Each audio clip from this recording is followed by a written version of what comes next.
religion. Topic mo na nga, religion. Tapos, bata pa yung kausap mo. So parang, usually yung mga bata walang time sa religion eh. Tapos, pangatlo, yung way mo pa ng pag-deliver is parang para sa matanda. Which is yung malalim na Tagalog. So parang meron kang tatlong factors para parang maging bumaba yung quality ng tao. Why not gawin mong mas natural yung flow and mas engaging yung pagsasalita mo? Kaya, so, not to offend marami sa mga nagsasalita ganun. Marami sa nagsasalita. Pero, I would advise, kung ako lang, with my little knowledge that I have, na mas magiging naturally engaging kung magsasalita ka. Kung paano magsalita?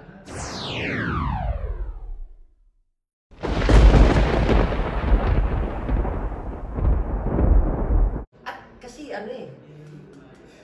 merong chance na mapagod makinig sa'yo yung nakikinig kasi nahihirapan ka magsalita.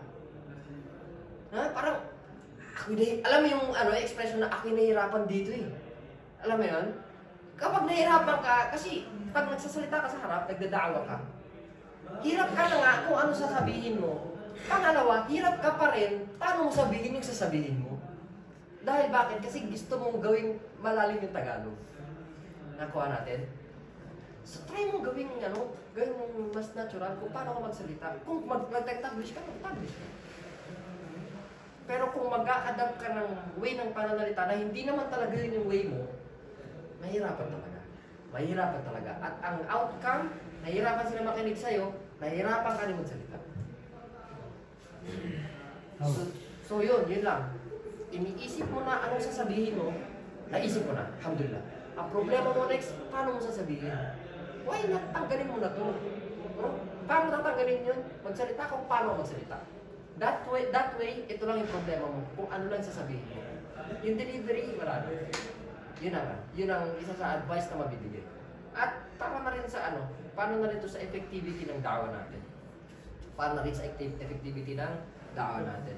At para maging, kasi hindi siya engaging eh. Parang, alam mo, mas ang lalabas, nagtatalumpati ka sa harap.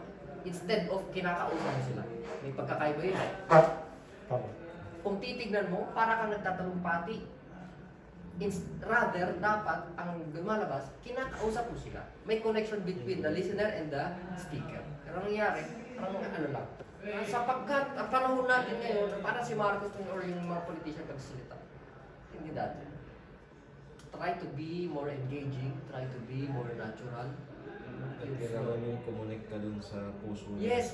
Connect ka talaga. Wag mong gawing priority na maging malalim yung salita mo. Ang gawin mo, priority na makakonect ka dun sa kausap mo. So it's a matter also, hindi naman yun lang, pero it's also a matter of priority. And yun, alhamdulillah, kasi hirap naman, hindi ko na alam sasabihin ko, hindi ko pa alam paano sabihin. So at least, tanggal natin isang dynamic dito, alhamdulillah. So ayun, nag-freestyle na tayo dito eh. Impromptu na lang tayo, nag-advise na tayo. So, since yun yung topic sa kasalukuyang panahon, to summarize it all before we end, 6 minutes to go. Try to be aware sa current events and ano yung say ng Islam doon. Paano magagawa yun? Artan Islam. And sa pagsasalita, especially kapag bata ang kausap mo, dito nga lang, kahit nga yung Tagalog ko, hindi pa makukuha eh. Kailangan mo English yun eh. Wala po tayo nila. Paano ba pag nalaliman natin yung Tagalog na? Wala na. Di ba? Minsan kaya mo siyang i-deliver, kaya mo siyang i-express sa Tagalog. Pagdating sa English, nagiging limitado na yung thought. That's why, kung kaya mo i-utilize sa parehas na language, mas maganda. Kung kaya mo i-Tagalog tapos English, kasi minsan talaga kakapusin yung Tagalog, minsan yung English kakapusin. Minsan mas nag-aanuhan sila, nagtutulungan. So, wala namang batas na sabi mo ka mag-Taglish kung lecture, kung khutbah, kasi khutbah iba talaga. I would say khutbah, kung gusto mo yung formal na Tagalog, okay lang din. At kung tatanggalin mo yung English, ako by experience, okay lang. Tanggalin mo yung English sa khutbah, para sa akin ideal, doon sa khutbah. Pero kung lecture or something like this, Tagalog ka or mag-English, walang problema kasi mas pero sa khutbah kasi, ang difference, yung khutbah, para kang nag-a-assume ng some form of authority. Katib ka eh. So parang kung magtatagalog ka, mas parang ano mo yun, mas may establish mo yun. Pag sa lecture kasi, parang linelevel mo yung sarili mo dun sa mga kausap mo. Para kang gumagawa ng atmosphere na nag-uusap lang tayo. Sa khutbah kasi hindi, nagsisermon ka dun. So parang naglalagay ka ng, nag-establish ka ng some form of authority. At mas magmumukhang ganun kung para kang mas ano bang ano doon, tama ko na. Mas parang kasi pag nag-English ka sa khutbah, parang nawawala yung ano eh. Ako talaga, by experience ha.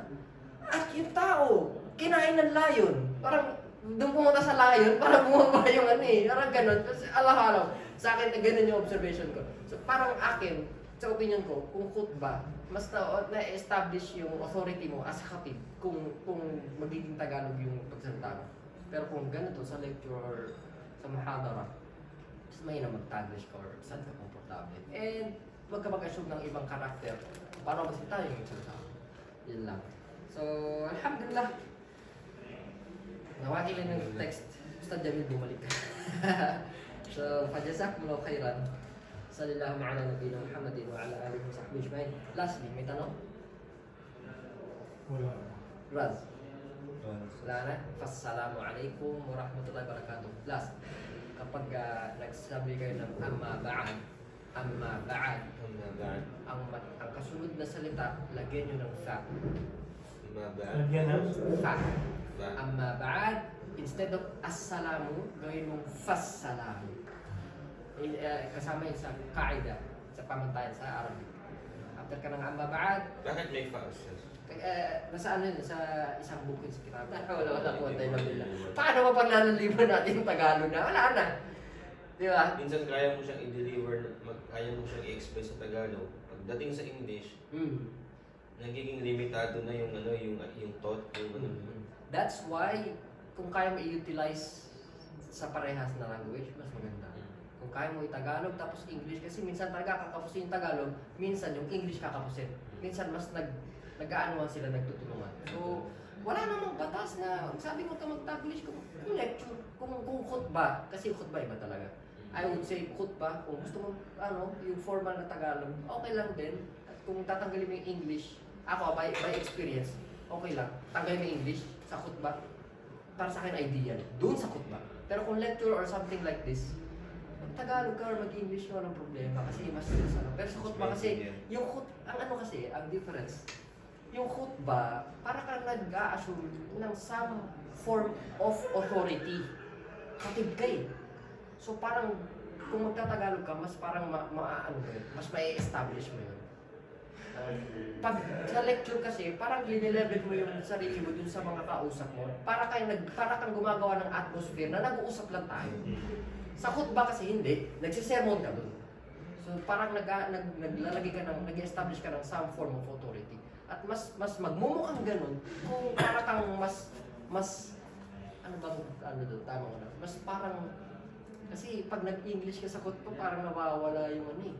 Ako talaga, by experience ha. At yung tao, kinain ng layon. Parang doon pumunta sa layon, parang bumaba yung ano eh. Parang ganun. Kasi alaw-alaw. Sa akin, ganun yung observation ko. So parang akin, sa opinion ko, kung khutbah, mas na-establish yung authority mo as a khatib kung magiging Tagalog yung pagsalita mo. Pero kung ganito sa lecture or sa muhadara, mas may na mag-Taglish ka or saan ka komportable. And huwag ka mag-assume ng ibang karakter. Paano magsalita yung salita mo. Yun lang. So, alhamdulillah. Nawagi lang ng text. Ustad Jamil, bumalik ka. So, fajazakumullahu khairan. Sallallahu ala nabiyina Muhammadin wa ala alihi wa sahbihi ajma'in. Lastly, may tanong? Wala. Raz. Wala na. Fassalamu alaikum wa rahmatullahi wa barakatuh. Last, kapag nagsabi kayo ng amma ba'ad, ang kasunod na salita, lagyan nyo ng fa. Lagyan ng Fa. Amma ba'ad, instead of assalamu, gawin mong fassalamu. Kasama yun sa kaida, sa pamantayan sa Arabic. After ka ng amma ba'ad, Bakit may fast? nasa ano yun, sa isang book yun sa kitab. At yung tao, kinain ng layon. Parang Doon pumunta sa layon para bumaba yung ano eh. Parang ganun. Kasi alam sa akin, ganun yung observation ko. So parang akin, sa opinion ko, kung khutbah, mas na-establish yung authority mo as a khatib kung magiging Tagalog yung pagsalita mo. Pero kung ganito sa lecture or sa muhadara, mas may na mag-Taglish ka or saan ka komportable. And huwag ka mag-assume ng ibang karakter para magsalita yung salita mo. Yun lang. So, alhamdulillah. Nawagi lang ng text. Ustad Jamil, bumalik ka. So, fajazakumullahu khairan. Sallallahu ala nabiyina Muhammadin wa ala alihi wa sahbihi ajma'in. Lastly, may tanong? Wala. Raz. Wala na. Fassalamu alaikum wa rahmatullahi wa barakatuh. Last, kapag nagsabi kayo ng amma ba'ad, ang kasunod na salita, lagyan nyo ng fa. Lagyan ng Fa. Amma ba'ad, instead of assalamu, gawin mong fassalamu. Kasama yun sa kaida, sa pamantayan sa Arabic. After ka ng amma ba'ad, Bakit may fast?